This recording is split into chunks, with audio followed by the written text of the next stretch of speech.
What's going on, everybody? K to the 2 here with PPL Division 1 Season 6, the movie. This is basically part 2 to the end of the season, pretty much.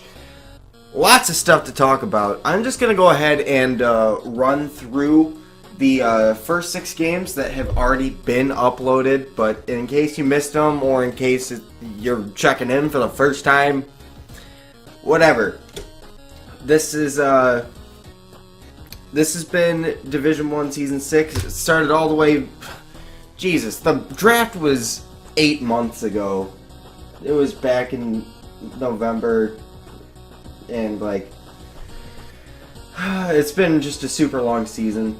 I got promoted to admin, and everything just started falling apart with everybody leaving the league. Over half of the participants that started ended up leaving midway through the season or earlier, and it just was not really good in order to get everything all set up and keep it running. So then everybody started losing motivation, and then we all eventually stopped uploading on time, and this is the result. So I'm sorry that everything fell apart on my end, but even scheduling battles and getting them done on time was impossible. So, I wouldn't have even been able to upload on time had I even continued to upload. I decided that it would be best if I just uploaded all the rest of my games together at the end of the season, and this is what I'm doing now. So that's basically enough of the rambling. I'm just going to go ahead and hop into it, and we are going to keep track of my record as we go along. So right here we got Week 1 and Week 2. Week 1 I uploaded, and we played against Ellie, and we came away with a very nice victory there. Only used 3 of my Pokemon out of the 6 that I brought. Zapdos, Infernape, and Gyarados didn't even hit the field. So yeah, we came away with a nice 5-0 victory. Mega Tyranitar dodged a couple of Focus Blasts from Victini, which made the score a lot larger than it probably would have been, but I still feel like that game was firmly in the bag, even if I didn't, dodge the Focus Blast. It just would have made the score a lot closer. So then, next up, we played against Kelly, and then this was Kelly's, last match. He decided that he was going to leave the league before this match, and we had found his replacement, but his replacement was Omega Jolteon, who had helped me build my team. So he couldn't replace Kelly, and Kelly just threw some crap together and decided to end out the season again, end out his own PPL career basically against me, and it was fun for me because Zygarde was able to sweep with weakness policy, and yeah, that's basically it. Not really much to say. Zygarde started out 7-0, and we're going to take a look at all the stats later on of all my Pokemon to see how everyone did, and you're going to see for the rest of the season Zygarde didn't really do too much. It started out really hot, going 7-0, and was the front runner to win MVP this season. However, it kind of fell off towards the end of the season, especially these next few weeks. Week 6 was a big one that could have swung a different way. So Week 3, we played against Jack, aka the Don Fanatic, and we ended up winning this one thanks to Alolan Ninetales getting up the Aurora Veil and Mega T-Tar going for a couple Dragon Dances, and then winning the game. There was nothing Jack could do after that. He didn't bring a Scarf Jirachi, which would have been able to outspeed and potentially flinch down Mega T-Tar. at +1. However, if I got to +2, I would have been able to outspeed it still. However, he also didn't bring Lucario, which would have been a nice potential stop to Mega T-Tar as well. However, we got away with a fairly nice victory there. Mega T-Tar putting in a ton of work. Next up was a game against Mono Tui, and this again was Mono's final game in his PPL career. We ended up replacing him with Tom after this game, and he premeditated going into the season that his game against me was going to be the last one that he played in the PPL, and it happened to be in week 4. He didn't tell anybody about it. He just was like, yeah, I'm just going to play Kyle, and then it's over. So this game, we were playing on Wi-Fi, and then it cut out near the end. I had just frozen his Pikamuku as the game DC'd, and then we had to play it out from there. Zapdos just ended up cleaning up the next 3 turns anyway. But it was a very, very good game, very close. I don't know how the game would have went had I not gotten the freeze. I still felt like I had it in the bag. I felt like I could easily take advantage of Pikamuku with the Gyarados that I brought. And that's like a major theme that you're going to see with Gyarados throughout the season, is that it had so many chances to do something, but it never got to do anything. It's not that it couldn't do its job, it's just it never had to do its job. So you're going to see I'm going to spoil it right now. It did not get a single kill until week 11. And it's not because of its own fault or anything like that. It did its job in every instance that it needed to. And its job was being the safety net behind the things that were already set up and attacking. So if those things had gone down, Gyarados would have been able to clean up after that. However, those things never went down, and I could play more aggressively with those, and that's probably what added up to me racking up a few more kills than normal, if it makes sense at all. Whatever. Okay, let's go into the next week 5 and week 6. Yeah, there we go. Week 5 and week 6, and then we're going to hop into our week 7 replay. So week 5 was against Ruby, and this was the last of the games where after I had won, the coach left. So that's good, I guess. We ended up winning this game with Swords Dance Infernape, which had the Fist Plate, and Infernape just racked up a ton of kills. His team is very, very fighting weak, and all I had to do was chip things into range throughout the game and find an opportunity to set up with Infernape, and that's exactly what happened. Game plan executed perfectly, and we ended up winning this one pretty close, 2-0.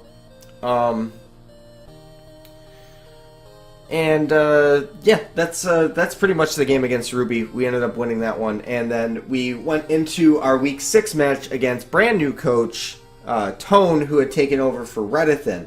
So instead of fighting the people who then leave, we are now fighting the people who have come in to replace somebody. This is the first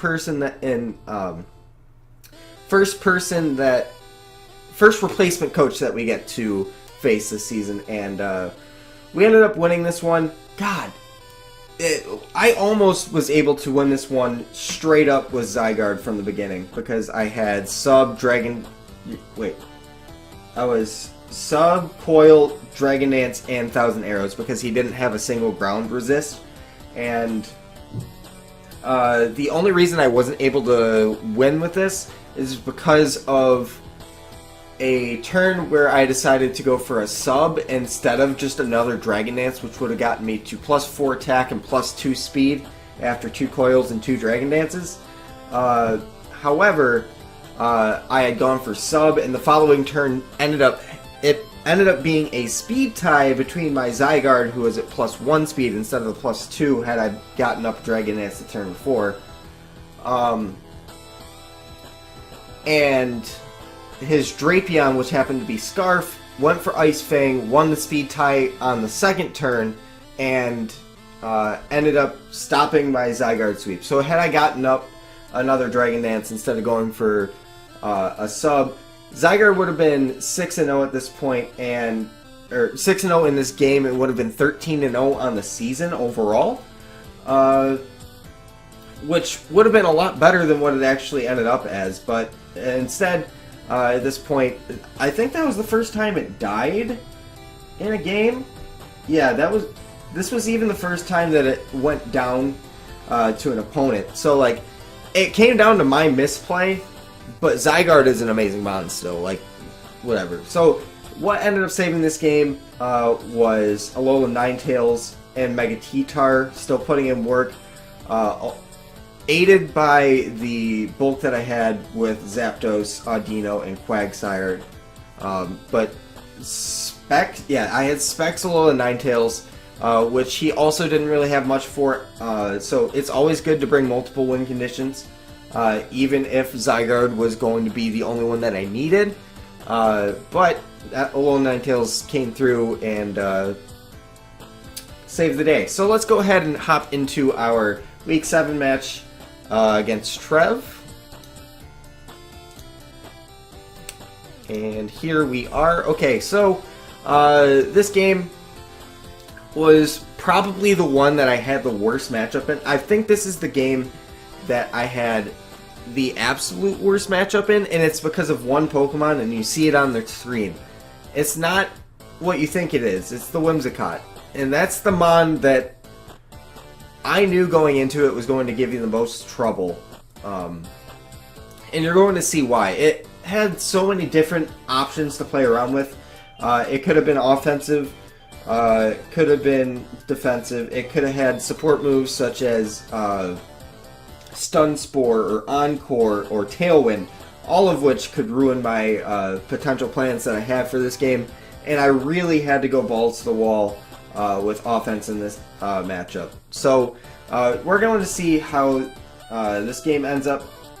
So I'm going to lead out with Alola Ninetales as he leads out with Terrakion, and I decided to go for Moonblast right away because I know Trev and I know he likes to get up rocks. I figured this would be a Sash Terrakion, and I'm going to go for the Encore and lock him into the rock. So I get a free attack here. So what I'm going to do is I'm going to go for the Nasty Plot, and instead of going for a second Nasty Plot or just a Blizzard outright, I'm going to waste my Z move here. And honestly, I think this turn straight up ended up being the turn that lost me the game, because I could have just gone straight up for the victory. I think I could have won this game straight up had I gone for another Nasty Plot on the predicted switch out into Terrakion, because I knew he was going to do it. I just didn't have the balls to actually make this play. I don't know why. Maybe it was because it was Trev, and it ended up being a 50-50 anyway, and I figured, look, the best way to play this, if it ends up being a 50-50, is go for the kill instead of just letting something die and letting him have a free sacrifice later on in the Terrakion. If he ended up trying to stay in and just going for Heavy Slam as I Nasty Plotted again. So I figured my best move here, it was more like the safe decision rather than the correct decision, which a lot of players tend to make every once in a while, and I happen to fall into the trap. He makes the play out into Terrakion, which I saw coming, and I just didn't capitalize on it. So I waste my Z move. I would have been able to kill Celesteela and Sweep Tooth through his team. As you're going to see, Blizzard does a hell of a lot of damage, but yeah, we're going to go down to that. He's going to get a defense boost. I'm going to go into Infernape, and I'm just going to Flare Blitz. I am banded Infernape, Adamant banded, so the defense boost didn't end up mattering. And as you're going to see here, I take rocks damage, and I get 2 it KO'd by the Moonblast because he's an offensive Whimsicott, as I kind of feared. And again, I really I don't know what to do with this Whimsicott at this point. So I'm just going to go ahead and Dragon Dance up. Hope that I can take out the Whimsicott in time. However, he has the ace in the hole, which is going to win him the game in Tailwind. So, and there was absolutely nothing I could do after that point. As you can see, the game really ramped up. And you're going to see here, I ended up going for a second Dragon Dance just in case he didn't have enough speed on his Nidoqueen in order to outspeed a +2 Mega Tyranitar. But you're going to see here that he still outspeeds. So I could have gotten some damage on the Nidoqueen. However, it's not going to end up really mattering. But yeah, I think the play that lost me the game was that turn 3, whatever turn it was. I think it was turn 4, actually. The turn 4 is what lost me in this game, unfortunately. So that was the first loss on the season, brought us down to 6-1, which was really unfortunate going into the week because me and Electric Storm, E-Storm, or as we like to call him, Better Jack, was also undefeated at that point in the season, and it came down to which one of us would have beaten each other at that point, but I ended up losing. However, everything was salvaged when I found out that he had also lost that week, and we play each other this this next game. So this next game is of heavy importance to us, as we are going to take on Jack here. And it ended up being basically a championship game because nobody else was really super close to us. They were like 2 games away, but whoever ended up winning this game, so long as they don't choke away an extra game throughout the season, was going to end up winning the league, pretty much. Since we were both so far ahead on the league table. And even if I had lost, it wouldn't have been too big of a deal because I had such a high differential compared to Jack. And I would just need him to lose one more game. However, he had a much easier schedule than I had for the remainder of the season, I felt. And I thought it was more likely that I would lose a game than he would. So I really put a lot of focus into this game. And as you're going to see, the end of this game is not pretty. I feel like I made a pretty bad misplay, which allowed him back into the game. And then he made a misplay, which allowed me back into the game. And it was just a mess, and you're going to see how it turns out. So I ended up leading with my Mixtape, the Infernape, against his Quillfish, which I'm assuming is probably just going to get up T-Spikes, but he ends up going for Liquidation and does a lot of damage. And I'm just going to Volt Switch on out of here. Not really afraid of Excadrill coming in because I had the Heat Wave on Zapdos. So right here, I'm going to stay in with Mega T-Tar. I felt like the best play overall for me was just to try and kill the Kyurem Black. I didn't think he was going to risk sending an Excadrill against my Mega T-Tar. So that's what Mega T-Tar does. I end up taking out the Kyurem, and it turns out to be really nice. So right here, I'm not Intimidate on Gyarados, and it comes to bite me in the butt because with the Intimidate, I would have been able to live that. However, I chose to be Moxie because of the potential to sweep through his team. But it's okay because I come back in now with my Zygarde, which I believe is banded. And I get off a very nice chunk of damage. I didn't think he'd want to go into Ribombee. And right here, I have the counter to Ribombee in my specially defensive Bronzong. And I figured he would either hard switch or just go for U-turn if he had it.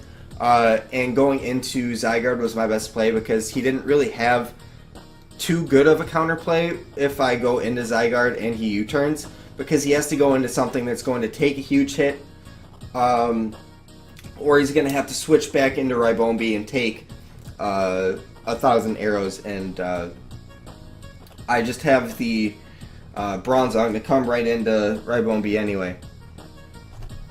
I am getting a phone call. I am going to ignore the phone call. Okay.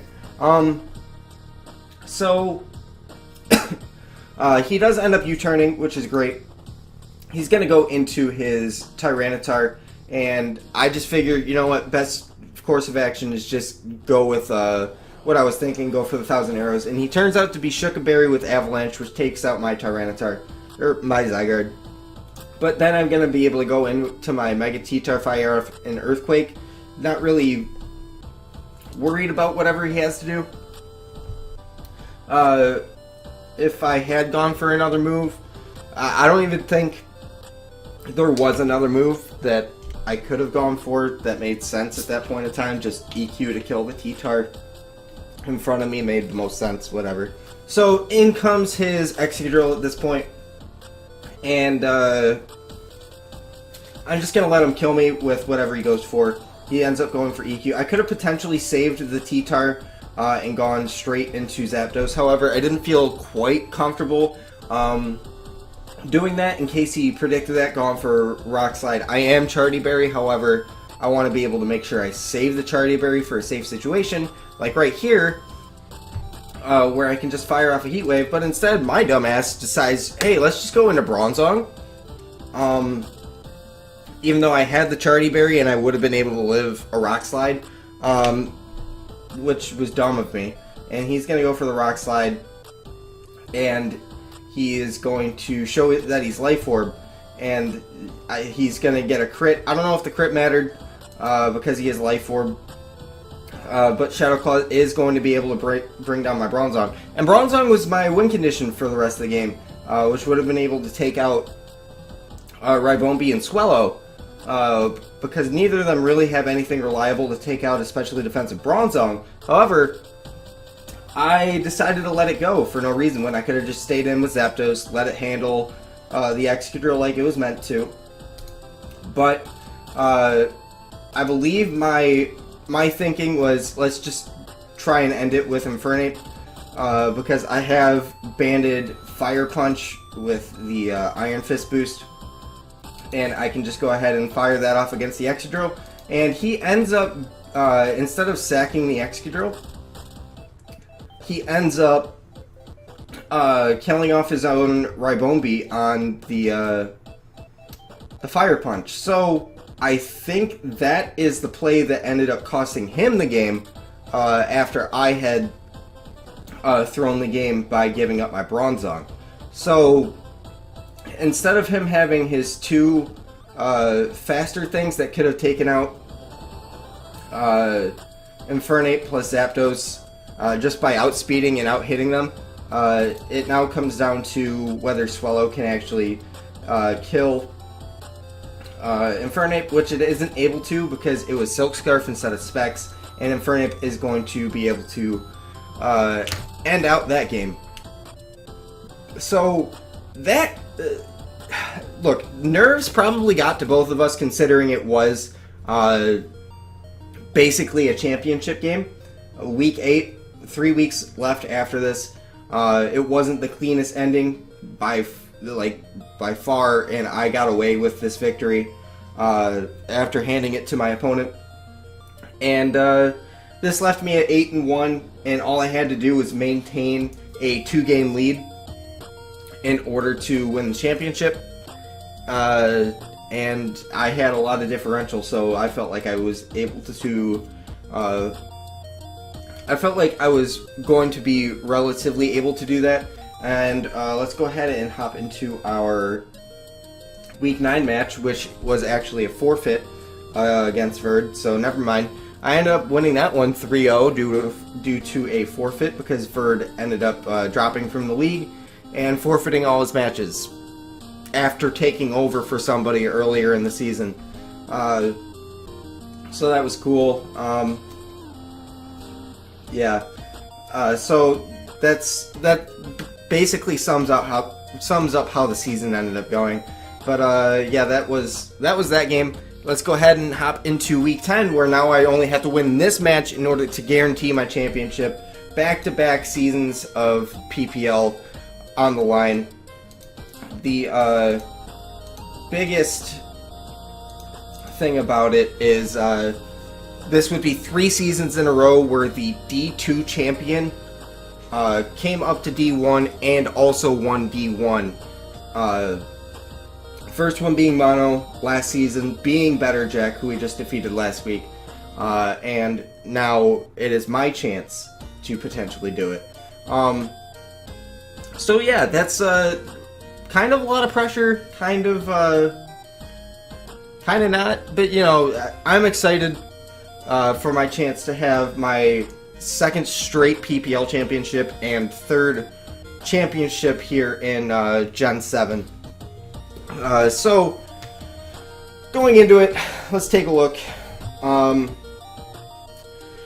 This Zygarde is Coil, Extreme Speed, 1,000 Arrows, and Camouflage. Camouflage was a fairly big bring in this game, mainly because he has things like Garchomp, or Starmie, or Kyurem, which can run Ice coverage, Dragon coverage.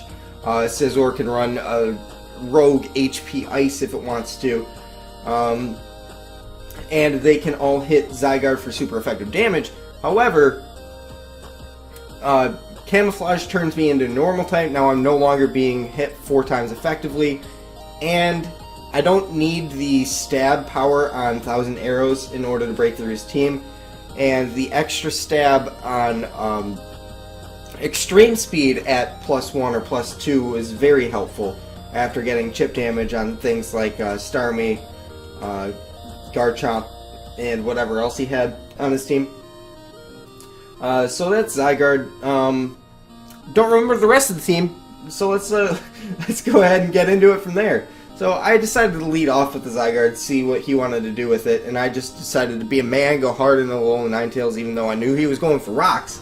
So I'm going to do that, and I'm going to go for Aurora Veil, force him to try to force him to defog away his own rocks for me, so I didn't have to defog with Zapdos, which I believe I didn't even have in the first place. So what I'm going to do is I'm going to hard into Zapdos on the Scizor, see if he wanted to U-turn or like knock off the Bronzong, which would have been cool.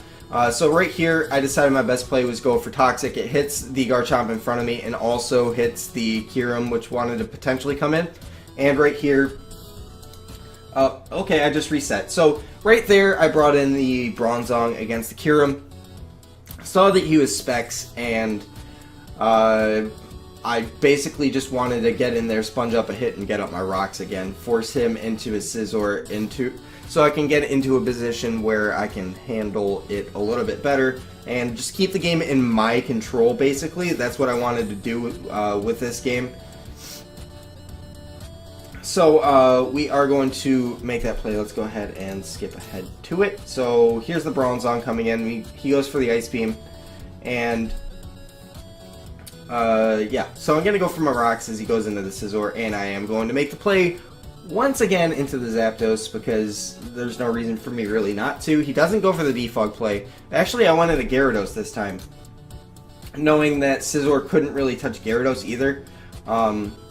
I wanted to potentially keep Zapdos safe in case he had Knockoff, because Knockoff would have been able to hit Bronzong and an incoming Zapdos, but I was a Z-Crystal on Gyarados this game, so he wouldn't have been able to knock that off, so I felt like going into Gyaro was just as fine of a play as it would have been. And I saw that as a potential chance if he had gone for defog for me to set up a Dragon Dance. But anyway, I'm going to go back into Bronzong. He actually sees that coming and goes for Shadow Ball, which I'm fine with, because if he ends up killing my Bronzong, I get to go into Mega T-Tar for free setup and go to town with that. So I pretty much played this play pretty aggressively, considering I knew he was Specs and locked into Shadow Ball. I could go down that route with Tyranitar. So what I decided to do here is just go for Gyro Ball, get off some pretty good chip damage against the Garchomp, and I'm going to go into Alolan Ninetales here, considering he could go for the rocks or potential Crunch just to knock out Bronzong. But he ends up going for Z Crunch, which is cool. So playing the Alolan Ninetales pretty aggressively works out. So I'm going to go ahead and go for the Aurora Veil here. I could have just gone hard into Zapdos, considering I knew that his Scizor was going to be the switch-in to the Alolan Ninetales, and there wasn't really much he could do about it. However, it doesn't really matter too much. So right here, I am going to discharge with the Zapdos in case he wanted to go into something else that wasn't Kyurem, but he does go into Kyurem. He's going to take a couple rounds of Toxic, and I'm going to be able to get in here with my Mega T-Tar, Dragon Dance up once, and I know he's locked into Ice Beam, so really the only bad case there would have been if I had gotten frozen, but I didn't. So he's going to go in here into his Scarf Starmie, as we see here, and he's going to fire off Hydro. I live it anyway and fire off a Crunch. So right here, I knew that I could kill him at +1 with Crunch. However, I knew that he was going for Bullet Punch because there's no reason for him not to go for Bullet Punch and play around with Threat. So he's going to go for Bullet Punch as we go into Zapdos.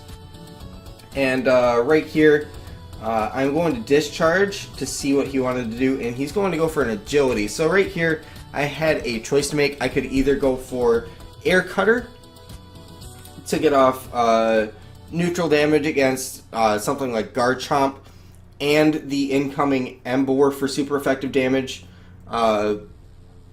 or I could go for Discharge again in case he wants to go into Emboar, and I could potentially paralyze it. However,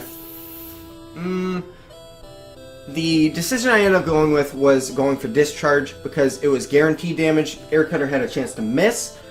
So going for the guaranteed damage and potential paralysis to nullify the +2 speed that it got was the play in my eyes. If you ended up going into the Garchomp, giving it the +2 speed, it's not really useful on a Garchomp against the Zapdos because Zapdos can just beat the Garchomp.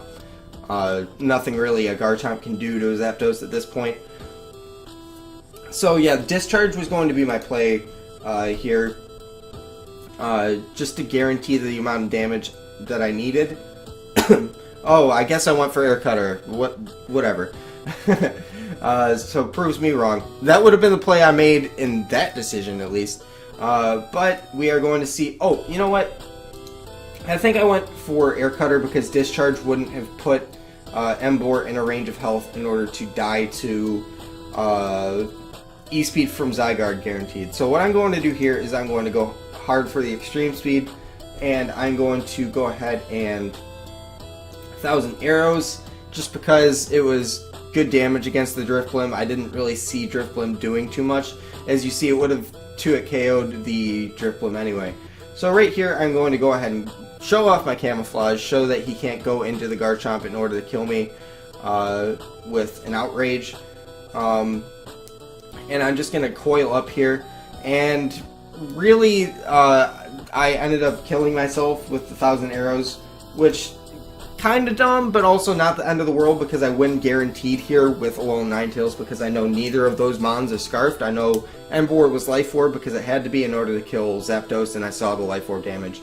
And I saw that Garchomp was a Z-move, so Alolan Ninetales outspeeds both of them. But the reason I did that with Zygarde is because the way that I thought Destiny Bond worked was if you use it and then I go for an attack, it cancels out the Destiny Bond, so I could go for another attack knowing that his Tailwind has just petered out.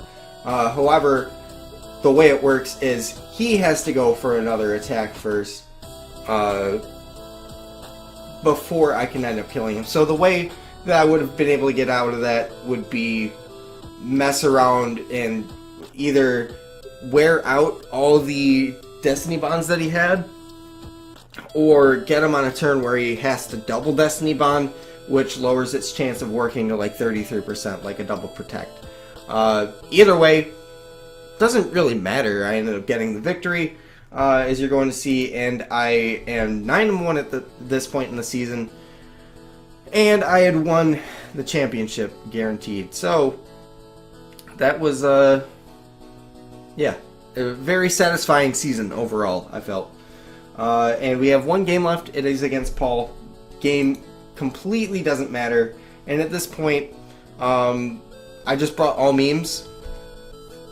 And there is one explanation that I have to make for this meme match. It is that Infernape, although its set is not a meme, the meme around it was that it was sitting on 9 kills on the season. I wanted to get it to double digits. And I told Paul the exact set that I was bringing, which ended up being just Choice Scarf and Infernape, just so I could guarantee a kill against his team. And he knew that, so kind of cheap, yes, but also I wanted to guarantee that Infernape got at least a kill. So that's Infernape's job this game, and we're going to go ahead and lead out with it just to guarantee that is something that I can do. So I'm going to Gunk Shot, and he's going to actually Swords Dance, and I'm going to switch out just to let him show off his meme, pretty much.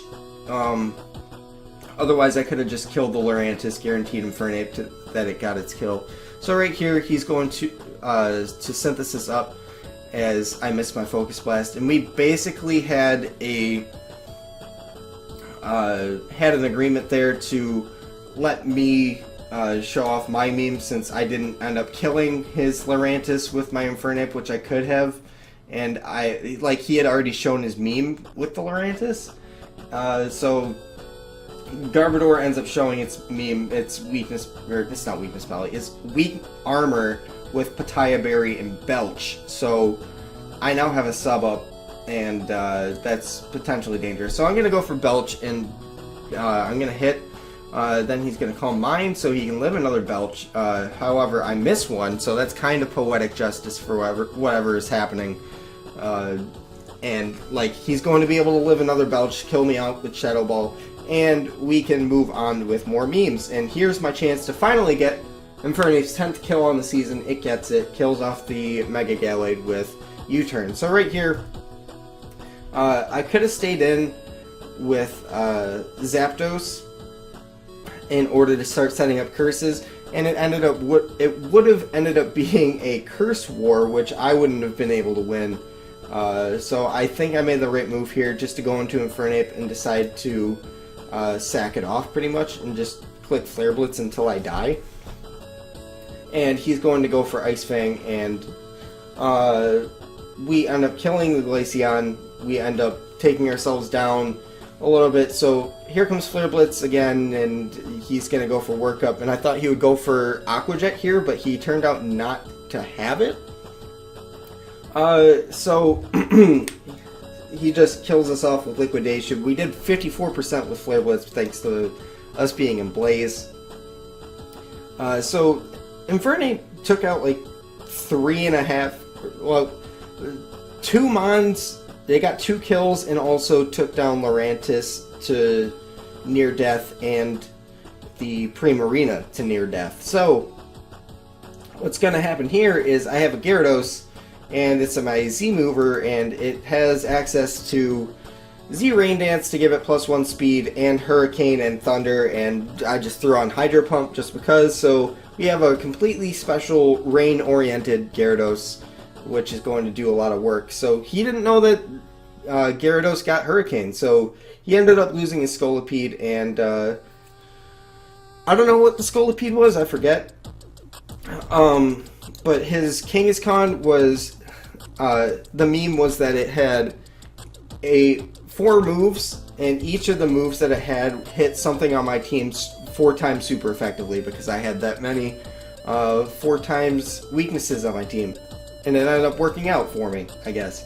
So Gyarados isn't able to take out the Kang, but Kang is going to be able to Thunderbolt me.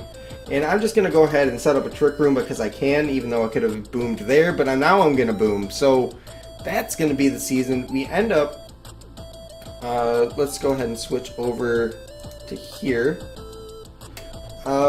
We ended up right here, 10-1 on the season at +29 differential. Our only loss coming here against Trev. And as you can see, we went 5-0, 4-0, 4-0, and after that, every one of our games, win or lose, was a 2-0 or a 3-0. So pretty decisive in most matches. It was kind of close in like 3 matches, I would say, like between me and Mono, me and Better Jack for sure, and me and Trev. Outside of that, no game was really out of my control in order to win. The one against Jack, like, I should have wrapped it up a lot better, but it ended up costing me in the end. The one against Mono, I felt like I had wrapped up, but getting the freeze just sealed it at that point and gave him absolutely no chance of coming back. And against Trev, it was my own mistake for not going with my gut instinct all the way back on turn 4, which would have allowed me to get a ton of damage against this team. So that's how the season ended up going, and as you can see here, our MVP for the team was actually Mega Tyranitar at 14-4, showed up to 8 games, the only one in double-digit differential, and ended up coming number 2 on the MVP list behind Victini, who had 17 kills. Next up, we had 3 other Mons that had double-digit kills. Zygarde, which, as I said, ended up going 7-0 to start out, and after that was only 5-4 for the rest of the way, even though it could have been 13-0 after week 6, after my mental blunder against Tone. So it could have done a lot better. Infernape had 2 really big performances, and then a couple of kills here and there throughout the season. And Alolan Ninetales, it didn't really surprise me throughout the season because I knew what it was capable of. However, it getting 10 kills on the season kind of surprised me. Like, going into week 11, it was ahead of Infernape, even though it had played one more game than Infernape still, but like 10 kills for Alolan Ninetales, that's pretty good. So it went 10-4. Infernape reliable as ever, of course, like 11-2. Let's talk about the other Mons on my team. The only Mon to come to 10 games was Zapdos. It ended up going 4-5, but basically always did his job. Bronzong is another Mon that always did its job. It died in every time that it came. However, every time that it came, I'm pretty sure I used it to get up rocks, or at least to help with a special attacker, like a fairy that I had problems dealing with, or as we saw against Jack, it helped with the Kyurem. Gyarados, as I spoke about earlier, didn't have the chance to really do much. As you can, like, I had 4 Mons that had double-digit kills. Like, that's ridiculous. There are several teams that didn't have more than one double-digit killer, and a few teams that didn't even have one Mon that got double-digit kills. So that's insane to me. Not enough kills to go around for Gyarados in order to let it shine and do its thing. However, its job was just to be the safety net in case anything went wrong. So luckily, nothing ended up really going very wrong for us this season, and Gyarados ended up just being along for the ride. It could have done a lot more, but it just never had the chance. Garbodor, Audino, and Trevenant were fairly quiet this season. Just role players whenever I felt like I really needed them, and that's the point of drafting these like lower tier, like 5-point Mons on a team that has such high-powered offense and setup capabilities, such as Zygarde, Infernape, Gyarados, Mega T-Tart, stuff like that. You need to have very versatile lower tier picks, and that's what I ended up getting out of these. Nothing really super out of the woods from either of these three. And then lastly, we have Quagsire, which came to 5 games and was really helpful throughout the season. Like, I don't think there was a game where, besides against Trev, where it didn't really do anything. But every time I brought it outside of that game, it did something very good for me, and was able to just help keep the team healthy, and you know, it did its job. So basically, the entire team did its job. We ended up going 10-1, winning our 3rd championship of the Gen 7. We participated in CCLD League, which we ended up winning. TBU seasons 4 and 5. We got to the semifinals in the first season, and then we made it to playoffs, which never happened in season 5, pretty much. So I chalked that one up basically as a victory, but not really, because nothing ever happened in the playoffs. So like, that one was just a lost opportunity. And then we were in D2 season 5 or season 4, which was last season, which we ended up winning.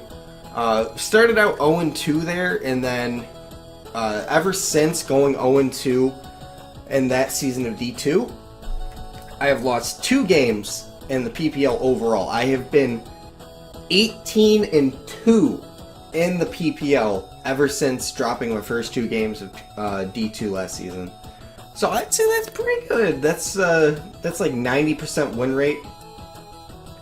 And the games that I lost were a 1-0 against Raiquin, very close game, and a 2-0 against Trev, which I could have swung back into my favor had I made the gut play instead of the safe play. So I don't know what else really there is to do in terms of Draft League for me. I set out to become a champion in a big name league. Happened to be the big name league that it happened to be was the one that I call home, and the one that I just love everybody in and everybody around it. And I ended up winning the big one that I wanted to win. So there really isn't much else that there is for me out in the Draft League scene. And you can basically call this my retirement video from Draft League. I don't know if I'm going to continue after this at any point. I'm fairly certain that any league that I do in the future will be a non-upload league, should I participate. But even so, it's the end of an era. I've been doing this for nearly 4 years, and I've come out. I'm leaving on top, so that's what I wanted to do all along. There's one season that was a poor season overall for me. I felt like I've performed fairly well in every single season that I have participated in, bar PPL Division 2 Season 3, where I ended up going 4-7. That was a bad draft, which got a lot of hacks against me, but I still ended up being +2 on the differential. So 4-7 at +2, that's kind of an anomaly in and of itself. So, you know, you take what you can get, I guess. So that's like the one blemish against my entire Draft League performance over these last 4 years. And you know, I would say I'm going to miss it, but then again, it's like there's other things that I want to do with my life, and one of the main things is moving on with a music channel that I want to do. So if you guys want access to that channel, shoot me like a tweet and I will link it to you so you can go ahead and give that Twitter a follow and that YouTube channel a subscription, and maybe continue to follow me in my career that I want to do instead of wasting my time. And it is like Draft League in and of itself like was a hobby, but it was a big waste of time. It was a time dump. I shouldn't say it was a waste of time because I had fun doing it, but it was a giant time dump. A lot of the time that I could have been spending putting into my music had gone into drafting and building and playing and all that. So, and administrative stuff, which takes a lot of time as well. However, that's the end of the Harlem Gloomtrotters. It's the end of K to the 2 as it comes to Draft League battling. So, thank you guys so much for everybody that stuck it out throughout my Draft League career on this channel. Thank you for everybody who joined along the way, and thank you to anybody else that has watched up to this point on this video, because it's been a really long, really rambly kind of video, and I wouldn't have it any other way. So thank you guys so much for watching, and for the last time, peace.